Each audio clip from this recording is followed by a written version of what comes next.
We have officially found the first Karen in GTA 6. Well, look who's back.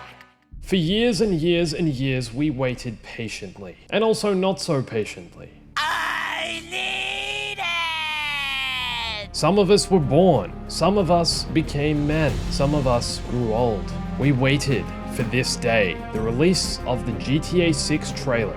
And then Rockstar dropped it on us a day early because it leaked, which honestly feels like such a Rockstar thing to do. And now, the only question is, where were you when the GTA 6 trailer released? At the time of writing this sentence, the trailer released 97 minutes ago and now has 23.8 million views. At the time of editing, it now has this many views, making it possibly the fastest growing ever video on YouTube. Rockstar broke every possible record with GTA 5, the highest grossing entertainment product ever created, and they're still breaking records, as you can clearly see. And Karen's not happy about it. Well, look who's back.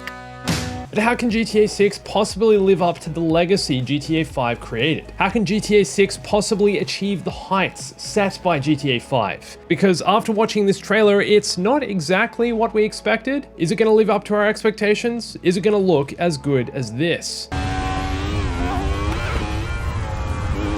And how far into the game will you actually be able to kill Karen?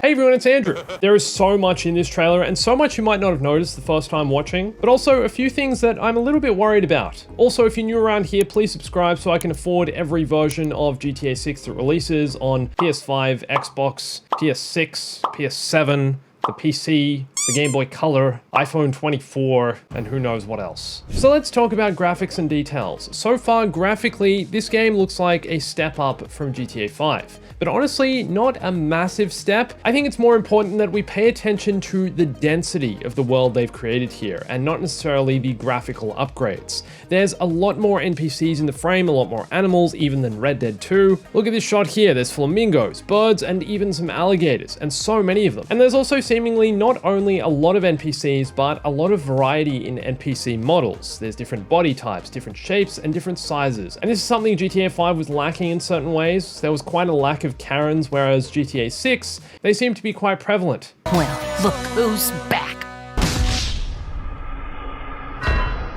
That said, what we're seeing here still feels very much like an extension of GTA 5. The game, for the most part, looks the same and appears to be running in an enhanced GTA 5 game engine, but there's a little more to it than that. I want you to pay close attention to this shot here, which starts at about 10 seconds into the trailer. It's the reveal shot of the beach. This is an example of the density I'm talking about, and the amount of things that were able to be spawned in and loaded on screen all at once. We have two separate boats speeding through the water with those amazing Rockstar wave and ocean physics.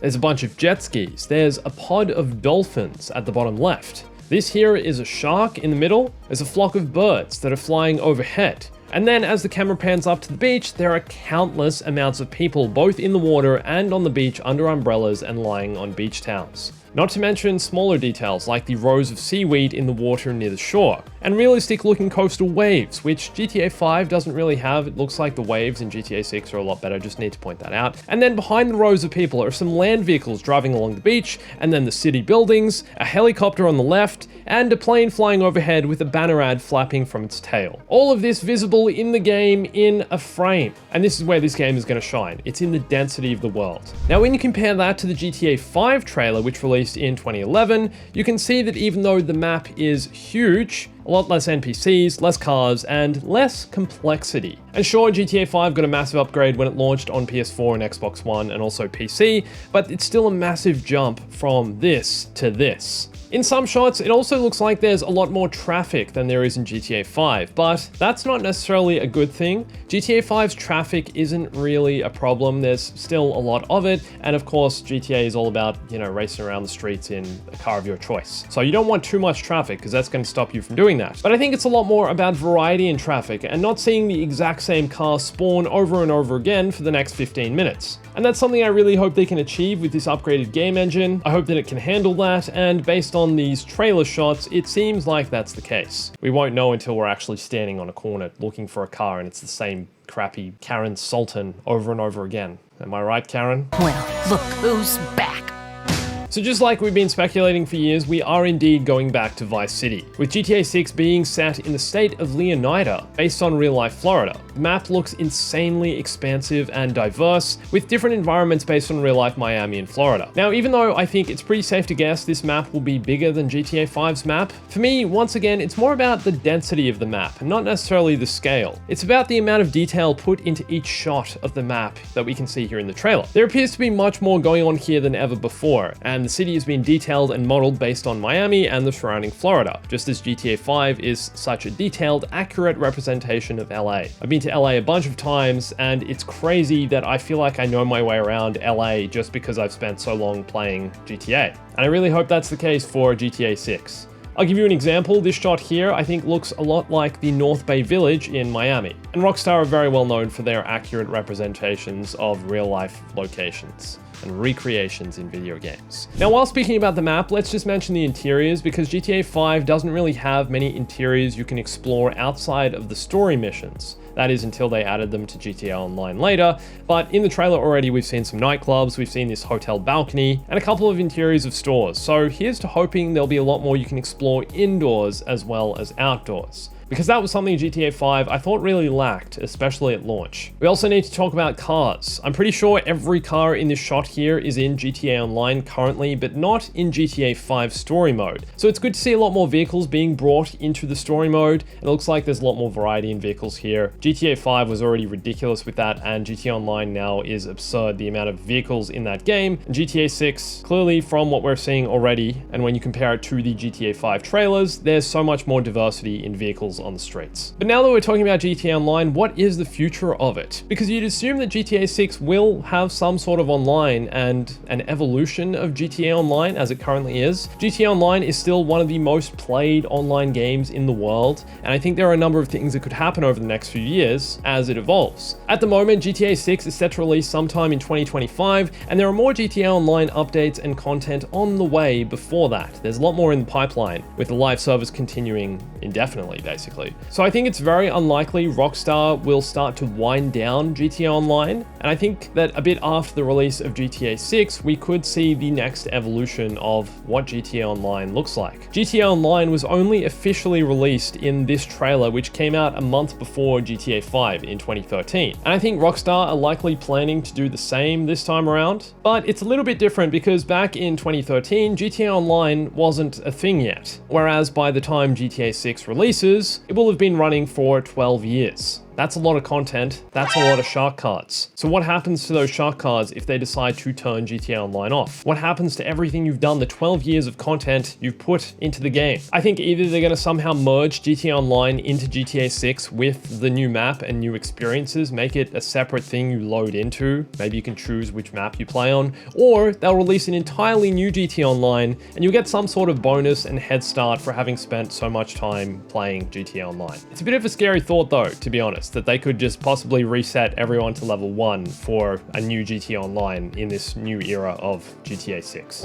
We also need to talk about GTA 6's story and characters, because at the moment, not a lot of personality is necessarily coming through. Now, I know it's an entirely different story, but it felt so obvious basically right from the first time we watched the GTA 5 story trailers that Michael, Franklin, and especially Trevor were full of personality. Nobody tells me what I want!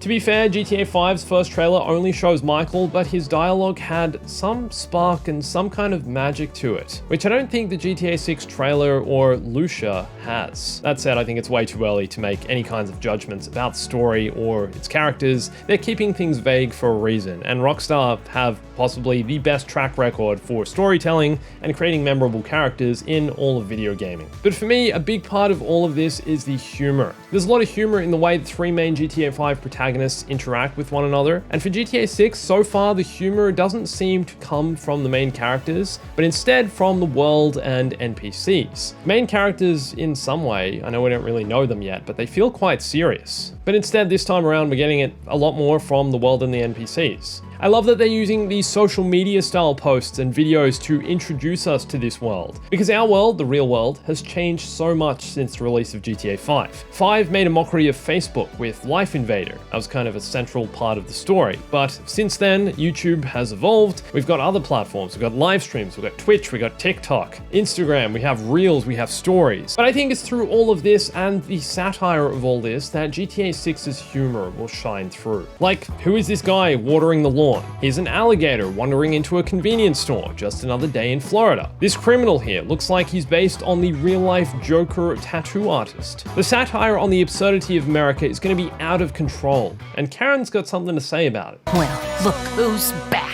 It also seems like Rockstar are repeating history by not releasing GTA 6 at launch on PC. According to an official press release from Take-Two Interactive, it's only coming to PS5 and Xbox Series, and then PC will hopefully be a year or two later. And this isn't a huge surprise, as Red Dead 2 did the same a few years ago, as did GTA 5, but it's still disappointing. Karen will only be killable on PS5 and Xbox. Well, look who's back.